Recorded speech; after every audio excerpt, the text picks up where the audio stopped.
Hi ബാബേ by. ശുന്ദരിയാണല്ലോ. അപ്പോൾ നമ്മുടെ യാത്ര തുടരുകയാണ്. റിപ്പണിൽ നിന്നാണ് പോകുന്നത്. എന്തൊരു ബ്യൂട്ടിഫുൾ ആയിട്ടുള്ള സ്ഥലവും എന്തൊരു എനർജിയുള്ള ആൾക്കാരുമാണല്ലേ അമീർ? തീർച്ചയായിട്ടും. എന്താ പറയുക, വയനാടിൻ്റെ വൈൽഡ് ലൈഫിനെ പോലെ തന്നെയാണ് ഇവിടുത്തെ ആൾക്കാരും. ഭയങ്കര നിഷ്കളങ്കളായിട്ടുള്ള ആളുകളാണ്. തീർച്ചയായിട്ടും ഇവർ ഈ ടൂറിസത്തിൻ്റെ വളരെ വേഗം ടൂറിസത്തിൻ്റെ ഗ്രാമർ പഠിച്ചു ഇവർ അല്ലേ? അതിന് പണ്ടൊക്കെ ഒരു സംശയത്തോടു കൂടിയാണ് പുറത്തുനിന്ന് ആൾക്കാർ നോക്കുന്നതെങ്കിൽ പുറത്തുനിന്ന് ആളുകൾ വരൂ എന്ന് പറയുന്ന അവസ്ഥയിലേക്ക് എത്തി. ടൂറിസത്തിനൊരു ഗ്രാമർ ഉണ്ടല്ലോ. തീർച്ചയായിട്ടും. But still I feel like Arun കുറച്ചുകൂടെ ചില ഏരിയയിലൊക്കെ അതെല്ലായിടത്തും ഉണ്ടാവും. കുറച്ചുകൂടെ റെസ്പോൺസിബിൾ ആയി കഴിഞ്ഞാൽ ഭയങ്കര എന്തൊരു അടിപൊളിയായിരിക്കും എന്നറിയോ.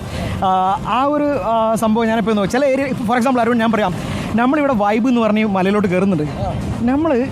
നമ്മൾ വീട്ടിൽ നിന്ന് ചെയ്യാൻ പറ്റാത്ത അതായത് ഫോർ എക്സാമ്പിൾ ഫാട്ട് ചെയ്യാൻ നമ്മൾ 4 ആൾ കൂടി ഇരിക്കുന്ന സമയത്ത് അത് നമുക്ക് പക്ഷേ ഒരു വണ്ടിയിൽ നിന്ന് ഒരു വാട്ടർ ബോട്ടിൽ എടുത്തെറിയാൻ നമ്മുടെ കൈ പിന്നോട്ട് വരില്ല.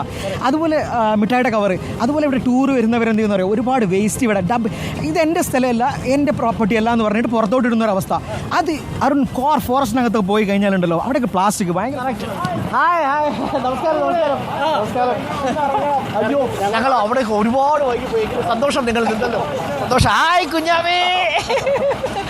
എല്ലാവരും ഹോട്ടലുകാരും ഒക്കെയാണ്. ഹോട്ടൽ അല്ലേ? പല ആണല്ലേ?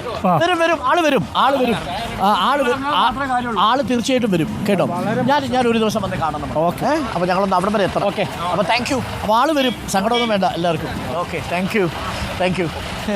അപ്പോൾ വഴിനീളെയുള്ള മനുഷ്യർ അവർ നമ്മളെ കാത്തു നിൽക്കുന്നത്, നിങ്ങളെ കാത്തിരിക്കുകയാണ് പ്രിയപ്പെട്ട പ്രേക്ഷകരെ. ഞങ്ങൾ വരുന്നത് കാത്തിരിക്കുന്നതല്ല. ഇത് എങ്കിലും ഒരു പ്രതീക്ഷയാണ്. എല്ലാ തരത്തിലുമുള്ള ഇടപെടലുകൾ നമ്മൾ നടത്തണം. ഇത്തരം മേഖലകളിൽ മനുഷ്യരെത്തണം, അവരുടെ ജീവിതം. ഇത് ചെറിയ രീതിയിൽ പറയുന്നതല്ല. വേണമെങ്കിൽ നമുക്കിതൊരു വാർത്തയിൽ ഒരൊറ്റ വരിയിൽ ഞങ്ങൾക്കിത് ഒതുക്കാം, ഒരു ഹെഡ്ലൈനിൽ ഒതുക്കാവുന്നതേ ഉള്ളൂ. വയനാടിൻ്റെ ടൂറിസം മേഖല പ്രതിസന്ധിയിൽ, കഴിഞ്ഞ 24 ദിവസം കൊണ്ട് വയനാടിന് മാത്രം 100 കോടിയുടെ നഷ്ടം എന്ന് പറഞ്ഞൊരു ഹെഡ്ലൈനിൽ നമുക്കിത് ഒതുക്കാം.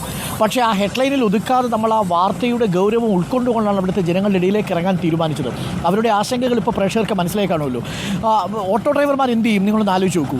ഇതേപോലെ ചെറിയ ഉപജീവനം നടത്തുന്ന വീട്ടമ്മമാർ എന്ത് ചെയ്യും? അവരുടെ മക്കളെ സ്കൂളിൽ അയക്കണ്ടേ? അവർക്ക് കഞ്ഞി വാങ്ങിച്ച് കുടിക്കണ്ടേ? അവർക്ക് ഓണം വരുന്നു, എന്ത് ചെയ്യും? വലിയ ബുദ്ധിമുട്ടാണ്. അവരൊക്കെ വലിയ പണവും സമ്പത്തും ഒന്നും ഉണ്ടാക്കുന്ന മനുഷ്യരല്ല. ഇപ്പോൾ ഈ മെക്കാനിക്കൽപ്പെട്ട ആളുകൾ, അവരുടെ ഇവിടെ വാഹനങ്ങൾ വരുമ്പോഴാണ് ആ വാഹനം പണിയാൻ ആളുകൾ വരിക. അതല്ലാതെ വയനാട്ടിലെ സാധാരണക്കാരായ മനുഷ്യരുടെ ഇടയിൽ ഇരിക്കുന്നു വലിയ വാഹനങ്ങളെല്ലാം. അതൊരു വളരെ പ്രധാനപ്പെട്ട കാര്യം. ഇവിടെ നോക്കൂ, ഇതേപോലെയുള്ള ചേച്ചിമാർ ഇവിടെ നിന്ന് ഇവർ വിറ്റു കൊടുക്കുന്ന ചെറിയ പഴംപൊരി, നെയ്പ്പത്തിരി, ഇങ്ങനെയുള്ള കുറേ കുഞ്ഞു സാധനങ്ങളുണ്ട്. ഇതൊക്കെയാണ് യഥാർത്ഥത്തിൽ ഈ ഒരു സമൂഹത്തെ പിടിച്ചു നിർത്തുന്ന ഘടകം.